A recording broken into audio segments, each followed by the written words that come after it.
और आज की बड़ी खबर, आज से 18 साल से ऊपर किसी भी व्यक्ति का वैक्सीनेशन के लिए रजिस्ट्रेशन शुरू हो रहा है और कोरोना वैक्सीन के तीसरे चरण का अभियान 1 मई से शुरू होने जा रहा है। लेकिन राज्य सरकारों ने, कुछ ऐसे राज्य हैं जिन्होंने हाथ खड़े कर दिए। उन्होंने कहा है कि हमारे पास वैक्सीन नहीं है तो हम कैसे इसको अंजाम देंगे, सबको कैसे वैक्सीन लगाएंगे। ये सवाल इसीलिए भी है और इसलिए उठ रहा है क्योंकि वैक्सीन नहीं मिलने की शिकायत करने वाले ये सभी राज्य कांग्रेस शासित राज्य हैं और सरकार का ये मानना है कि अब वक्त आ गया है कि 18 साल के ऊपर के जितने भी लोग इनको वैक्सीन लगे। लेकिन झारखंड, पंजाब, राजस्थान, ये कांग्रेस शासित राज्य हैं, इन्होंने कहा है कि हम कैसे वैक्सीन सभी को दें, हमारे पास तो स्टॉक नहीं है। साथ ही केंद्र सरकार पर आरोप लगाया है कि वैक्सीन को हाईजैक कर लिया है। अब आप सोचिए कि अगर इस तरीके के सवाल उठेंगे तो फिर इस अभियान को अंजाम कैसे दिया जाएगा। इस पर न्यूज 24 की सबसे बड़ी कवरेज, खास डॉक्टर भी हमारे साथ जुड़ रहे हैं। डॉक्टर जेसी पासे एलएनजेपी हॉस्पिटल से हमारे साथ मौजूद हैं, पूर्व मेडिकल डायरेक्टर। सर, स्वागत है आपका इस चर्चा में। डॉक्टर राहुल भार्गव लगातार हमारे साथ बने हुए हैं, फोर्टिस हॉस्पिटल से हमारे साथ मौजूद हैं और डॉक्टर यथार्थ त्यागी हैं, यथार्थ हॉस्पिटल से हमारे साथ मौजूद है। सर, आपका भी बहुत बहुत स्वागत है। और साथ ही केजे श्रीवत्सन राजस्थान से इस वक्त आपको जयपुर से नजर आ रहे हैं। और मैं सभी डॉक्टर्स का रुख करूं, उनसे बात करूं क्योंकि आज की चर्चा बेहद महत्वपूर्ण है, बेहद महत्वपूर्ण है। तो सबसे पहले केजे श्रीवत्सन, आपसे शुरुआत कर रही हूं कि 1 मई से इस ड्राइव को अंजाम दिया जाना है जिसका रजिस्ट्रेशन आज से शुरू हो रहा है, लेकिन राजस्थान सरकार ने हाथ खड़े कर दिए हैं, क्यों? जी बिल्कुल, देखिए राजस्थान पहले से ही वैक्सीनेशन की कमी का आरोप पिछले 1 महीने से लगातार है। यहाँ पर 60% वैक्सीनेशन सेंटर को बंद करने की भी नौबत आ गई थी। आज की अगर मैं बात करूं तो वैक्सीन की इतनी कमी है, इतना डिमांड के हिसाब से नहीं मिल पा रही है कि यहाँ पर अभी भी 20 से 25% वैक्सीनेशन सेंटर बंद है। और राजस्थान सरकार का ये कहना है कि यदि 18 साल से ज्यादा उम्र के लोगों को वैक्सीन शुरू कर दिया जाएगा तो 3.5 करोड़ लोगों को करीब वैक्सीन लगाना पड़ेगा और इतनी वैक्सीन की सप्लाई राजस्थान में नहीं हो रही है। और राजस्थान सरकार यही चाहती है कि एक बार यदि ये ड्राइव शुरू हो जाए तो बार बार उसे बंद करने की नौबत ना आए और लोगों को परेशान न होना पड़े, क्योंकि यहाँ पर भी आप देख सकते हैं वैक्सीन की एक लंबी कतार खड़ी है। हालांकि ये वो लोग हैं जो 45 साल से ज्यादा उम्र के हैं, लेकिन इन्हें भी घंटों लाइन में खड़ा होना पड़ रहा है। मैं आपको बताता हूँ कितनी देर से लोग लाइन में खड़े हैं, क्या इन्हें प्रॉपर वैक्सीन मिल रही है। मैं इन्हीं से जानने की कोशिश करता हूँ, जो अंदाजा लगा, जिसके बाद अंदाजा लगाया जाना संभव हो पाएगा कि 18 साल से उम्र वालों को जब वैक्सीन लगना शुरू होगी तो कितना बड़ी चुनौती वाला काम होगा। कितनी देर से खड़े हैं भाई साहब? सर मैं 1.5 घंटे से खड़ा हूँ। 1.5 घंटे से? अभी तो आपका लाइन खिसक ही नहीं रही है, आपका जगह यहाँ से यहाँ इतनी सरकी है, बस काउंटर पे आदमी बैठा हुआ नहीं था काफी समय से। चाय पीने के लिए गए थे, 1 घंटे से ऊपर हो गया उनको। तो अभी सुबह का वक्त है ना? अभी कंप्लेंट किया था, फिर बाद के अंदर जब आप आए उसके बाद में आए। जैसे आप अंदर आए ना वैसे कर रखा। सुबह आए थे, उन्होंने कहा 10 बजे बाद आई है, क्योंकि 8:30 बजे खुलने का टाइम है। 8 बजे आया था, मैं वापस कर दिया, बोले 10 बजे बाद आई है। ये हकीकत है और यही बात भी है, क्योंकि देखिए चाहे महिला हो चाहे कोई भी हो, यहाँ इस वक्त ये लाइन में खड़े हैं। बाबूजी, कितनी बजे आए थे आप? मैं आया 10:30 बजे। 10:30 बजे? हाँ जी। क्या लाइन आगे बढ़ रही है? नहीं, बिल्कुल ही नहीं बढ़ रहा है। ऐसे तो आप कितनी देर खड़ा रहेंगे? अब क्या करें, इनके मर्जी से चल रहा है। 2 दिन बाद जो 18 साल से ज्यादा उम्र के लोगों को वैक्सीन लग रहा है, तब तो लाइन शायद और भी लंबी हो जाएगी। वो तो 4 गुना लाइन बढ़ेगा। तो कैसे संभालेंगे? कोई है इलाज? कोई है ही नहीं ऐसा। तो भाई साहब, आप कितनी बजे आए? मैं 10 बजे। तो लाइन कुछ आगे। देखिए, सोशल डिस्टेंसिंग की भी बात की जाए, यहाँ पर नहीं हो पा रही है। इस तरह की तमाम सारी चुनौतियां राजस्थान सरकार के पास, और यही कारण है कि राजस्थान के स्वास्थ्य मंत्री इस वक्त दिल्ली में मौजूद है। दिल्ली से अनुरोध कर रहे हैं केंद्र सरकार से कि वैक्सीन प्रॉपर तरीके से राजस्थान को जितनी डिमांड है दी जाए। क्योंकि अगर 20 दिन पहले की बात करूं तो राजस्थान वैक्सीनेशन में नंबर 1 राज्य था, यानी कि सबसे ज्यादा वैक्सीन यहाँ पे होता था। करीब 1.25 करोड़ से ज्यादा लोगों को पहली डोज लगाई जा चुकी है राजस्थान सरकार के नियमानुसार, और करीब 40 लाख से अधिक लोग हैं जिन्हें सेकेंड डोज दी जा चुकी है। तो इस तरह के तमाम आंकड़े हैं, लेकिन आंकड़े अलग जगह हैं और जमीनी हकीकत शायद काफी उससे अलग नजर आ रही है। वैक्सीनेशन को लेकर राज्यों की कैसी है तैयारी, इसी पर न्यूज 24 की सबसे बड़ी कवरेज है जारी। मैं लौटूंगी आपके पास, लेकिन इस बीच एक खबर है। झारखंड के स्वास्थ्य मंत्री का यह कहना है कि केंद्र सरकार ने दोनों वैक्सीन उत्पादन को पूरी तरह से हाईजैक कर लिया है। हम लोग उनसे वैक्सीन नहीं खरीद सकते। केंद्र सरकार को यह वैक्सीन कांग्रेस शासित प्रदेशों को भी आवंटित करनी चाहिए। और रायपुर से इस वक्त आशीष तिवारी जुड़ गए ज्यादा जानकारी के साथ। आशीष, ये 1 मई से प्रक्रिया शुरू होनी है कि 18 साल से ऊपर के जितने भी लोग हैं उनको वैक्सीन लगनी है, लेकिन जिस तरीके की स्टेटमेंट है इसको कैसे देखा जाए? देखिए, छत्तीसगढ़ में हालात इस बात को लेकर नजर नहीं आते हैं कि सरकार 1 मई से जो वैक्सीनेशन का ड्राइव शुरू होना है 18 साल के ऊपर की जो उम्र के लोग हैं वो शुरू कर पाएगी। दरअसल राज्य में वैक्सीन की जिस तरीके से खेप पहुंच रही है, ये 45 से ज्यादा उम्र के लोगों के लिए ही नाकाफी साबित हो रही है। क्योंकि छत्तीसगढ़ में एक सख्त लॉकडाउन भी चल रहा है, तो जाहिर सी बात है वैक्सीनेशन काम पहले से प्रभावित हो रखा है। जितनी संख्या में वैक्सीन आ रही है, कई जिलों में वैक्सीनेशन का काम पहले से ही पीछे चल रहा है। तो ऐसे में 1 मई से जिस तरीके से 18 साल से ऊपर की उम्र के लोगों के लिए वैक्सीनेशन ड्राइव शुरू होना था, उस पर लगभग अभी संकेत तो यही है कि सरकार नहीं कर पाएगी।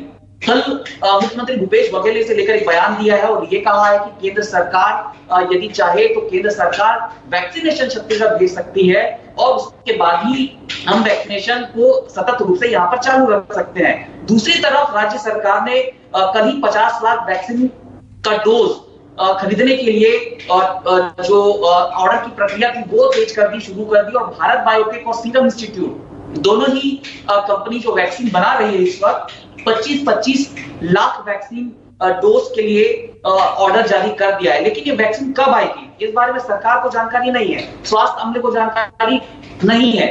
मुख्यमंत्री खुद कह रहे हैं कि अभी ऑर्डर हुआ है, लेकिन जिस तरीके के संकेत है कि वैक्सीनेशन हो सकता है मई के आखिरी दिनों में मिले, तो ऐसे में जाहिर सी बात है कि सरकार की तरफ से ये स्पष्ट संकेत है कि 1 मई से जो बड़े पैमाने पर अभियान शुरू होना था छत्तीसगढ़ में वो प्रभावित हो सकता है। आप सही कह रहे हैं। देखिए, मिलकर काम करना होगा, मिलकर तभी इसको अंजाम दिया जा सकता है। और अगर कुछ राज्य शिकायतें कर रहे हैं तो केंद्र सरकार फिर इनको देखे।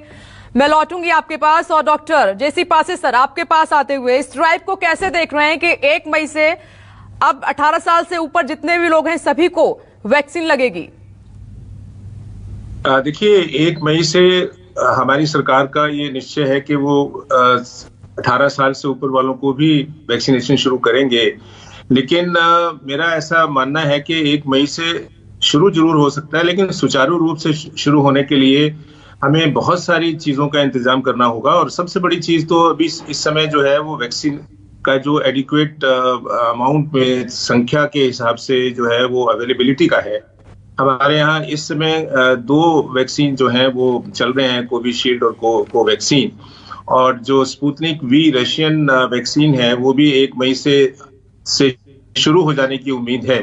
तो ऐसा लगता है कि शुरू होगा, लेकिन वो बहुत स्मूथली हो और सबको समय पर लगे। इसके लिए हो सकता है कि 1 मई से की बजाय थोड़ा सा और समय ज्यादा लगे। इसको सुचारू रूप से पूरे देश में सभी राज्यों में इसको एक तरीके से, एक ढंग से लगाना और एक अच्छी स्पीड से लगाना शुरू हो सके। क्योंकि इसके लिए ना केवल वैक्सीन चाहिए, हमें इंफ्रास्ट्रक्चर भी चाहिए, हमको मैन पावर भी चाहिए, हमको और बहुत सारे सेंटर्स चाहिए। हमारे देश में इतनी बड़ी जनसंख्या है, लोगों को बहुत देर तक वेट करनी पड़ती है, तो वो सारी इंफ्रास्ट्रक्चर डेवलप करने के बाद ही हमें जो 18 साल से ऊपर वाला ग्रुप है उसमें वैक्सीनेशन शुरू करनी चाहिए। आप कह रहे हैं कि तमाम इंतजाम होने के बाद ही इसको शुरू किया जाए तो ज्यादा अच्छा है, और ये जानकारी दर्शकों के लिए है। आज शाम 4 बजे से जो वैक्सीनेशन की प्रक्रिया है रजिस्ट्रेशन की वो शुरू हो रही है। आप आरोग्य सेतु ऐप या कोविन पोर्टल पर रजिस्ट्रेशन अपना करा सकते हैं। डॉक्टर राहुल भार्गव, कई राज्य अभी से ही कंप्लेन करने लगे कि स्टॉक नहीं है, तो फिर कैसे हम सभी को वैक्सीन लगाएं? देखिए, ये तो होना ही है। क्या नेशन, आप एक बार बताइए, मेरी अलायंस, मेरा पासपोर्ट किस देश का है? हरियाणा का, दिल्ली का, राजस्थान का, बिहार का या भारत देश का? पहली चीज, एज अ नेशन हम क्यों नहीं डिसाइड करते कि 60 करोड़ लोग हैं, 120 करोड़ वैक्सीन बनाए over a period of time, जिसका क्षेत्रफल है, जितनी उम्र वाले लोग हैं उसको सिस्टमैटिकली देते रहें और करवाते रहें। इसमें भी हम कोशिश यही कर रहे हैं, दोनों पार्टी, पक्ष और विपक्ष, आरोप प्रत्यारोप लगा के कि मैं वोटर के मन में ये जगह बना पाऊं कि मैंने तुम्हें ठीक किया। अरे आपने ठीक करा है, लोग बचेंगे तो आपको वोट देंगे। मेरा निवेदन है सारी पार्टियों से, प्लीज देश का सोच लो। ये this is bound to happen, क्योंकि डिस्क्रिपेंसी इन प्रोडक्शन है, डिस्क्रिपेंसी इन कॉस्टिंग है, डिस्क्रिपेंसी इन नियत है टू डिस्ट्रीब्यूट। क्योंकि हम in a perpetual state of electioning है।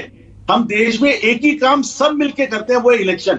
बाकी सब में देश में हर स्टेट और सेंटर अलग अलग है। ऐसा क्यों? आप प्लीज एक बात बताइए, न्यूज 24 चलाइए, देश को बांटो। बिहार जो कांग्रेस शासित क्षेत्र है वो ये कहते रहे कि हमें मिल नहीं रही, वो अपना टाइम इसमें नहीं लगाएंगे कि कैसे लगाएं, जितनी वैक्सीन है उसको बचाएं, उसको प्रिवेंट करें वेस्टेज से। महाराष्ट्र में कितनी वेस्टेज हुई, कोई ये बात नहीं करेगा। इस समय देश को वैक्सीन चाहिए। प्लीज दोनों पक्ष विपक्ष सुनिए इस बात को और वैक्सीन लाइए, वैक्सीन लगाइए। इसको पॉलिटिकल एरिना मत बनाइए 2 तारीख से लोगों को स्क्रैम्बल करना पड़े। दूसरी चीज, जब लोग लाइन में खड़े होंगे जैसे आपने दिखाया, सोशल डिस्टेंसिंग की धज्जियां उड़ जाएंगी। आप कैसे कोविड को आप हराएंगे बताइए? इस समय पीक चल रही है और जिस प्रकार से ये लोग खड़े हैं लाइनों में, क्या ये इलेक्शन से कम है? क्या ये कुंभ से कम है? नहीं। प्लीज अब तो साइंटिफिक होइए, अब तो समझिए कि कोविड एक बहुत बड़ी प्रॉब्लम है जिसको साइंटिफिक तरीके से जीता जा सकता है, पॉलिटिकल तरीके से नहीं। आपने बहुत इंपॉर्टेंट पॉइंट रेज किया है कि ये जो कतारें लगी हुई हैं तमाम जगह पर, इनको जरा खत्म करने की पहले आवश्यकता है, कम करने की पहले आवश्यकता है। और ये जो बड़ी ड्राइव शुरू होने जा रही है उसके इंतजाम ऐसे तो फिर कैसे कामयाब हो पाएंगे? मैं लौट रही हूं और डॉक्टर यथार्थ त्यागी, आपका क्या कहना है? आप कैसे देख रहे हैं? क्या हम तैयार हैं इतनी बड़ी ड्राइव को अंजाम देने के लिए? देखिए, जब वैक्सीन का पहले चरण में जब स्टार्ट हुई, 5 अबव कोमॉर्बिडिटी जिनको 60 इयर्स अबव एंड ऑल, जब फर्स्ट डे वैक्सीनेशन स्टार्ट हुई तो याद है कि कभी भी इसी के डाउट्स थे क्या हमारे है कि इतने मैसिव स्केल पाएंगे। और तब भी काफी तरह से फर्स्ट वैक्सीन ड्राइव को अंजाम दिया गया, इसमें सरकार की नीति थी कि जो भी कोविड साल वो भी। डॉक्टर यथार्थ त्यागी, मैं पहले आपकी ऑडियो दुरुस्त कराती हूँ, ठीक कराती हूँ, उसके बाद दोबारा आपके पास लौटती हूँ। थोड़ी ब्रेक हो रही है आपकी ऑडियो, लेकिन एक बार फिर से आपके पास आते हुए डॉक्टर जेसी पासे सर, ये सर इतनी बड़ी ड्राइव है, आपने जो सवाल उठाया वो इंपॉर्टेंट है कि इसके लिए हमें पहले तमाम राज्यों, तमाम जगहों पर तमाम चीजों को सुनिश्चित करने के बाद ही से शुरू किया जाए, तभी हम कामयाब हो पाएंगे। मेरा ऐसा मानना है कि सभी राज्य सरकारें और केंद्र सरकार की तरफ से इंफ्रास्ट्रक्चर को डेवलप करने का काम ऑलरेडी जारी है। और जैसे कि डॉक्टर भार्गव ने बताया, मैं बिल्कुल इस बात से सहमत हूं कि जो लाइन हम देख रहे हैं वैक्सीनेशन सेंटर्स के ऊपर, उसमें ऑलरेडी सोशल डिस्टेंसिंग का पालन नहीं हो पा रहा है। मेरा बार बार इंफ्रास्ट्रक्चर को डेवलप करने का जो मतलब है वो यही है कि हम इस तरह से इन्फेक्शन को स्प्रेड करने का एक जो बहुत आसान जरिया, ये लाइनों बहुत क्लोज जो खड़े हैं लोग, इससे अगर हम बच पाएं तो सबसे पहला तो सबसे ज्यादा जरूरी काम तो यही है कि हम लोग जो है एक प्रॉपर डिजाइन करें कि हमें वैक्सीनेशन करना कैसे है। हमें भीड़ इकट्ठी नहीं करनी है। हमें गर्मी का मौसम आ रहा है, लगभग पूरे देश में गर्मी का मौसम होगा। बहुत देर तक लाइनों में खड़े रहने से लोगों को और गर्मी से रिलेटेड प्रॉब्लम्स भी आएंगी। तो हमें इस चीज का बहुत ही ध्यान रखना होगा कि हम वैक्सीनेशन शुरू करने से पहले लोगों के स्वास्थ्य के ऊपर और सोशल डिस्टेंसिंग को बिल्कुल ध्यान में रखें। ये तो बहुत जरूरी है, मस्ट है सर, अदरवाइज तो और प्रॉब्लम शुरू हो जाएगी। नमस्कार, मैं हूं मानक गुप्ता। अगर आपको हमारा ये वीडियो पसंद आया हो तो इसे लाइक और शेयर जरूर करें, और हां, हमें सब्सक्राइब और फॉलो करना ना भूलें ताकि आप देश और दुनिया की कोई खबर मिस ना करें। तो जुड़े रहिए हमारे साथ और देखते रहिए न्यूज़ 24।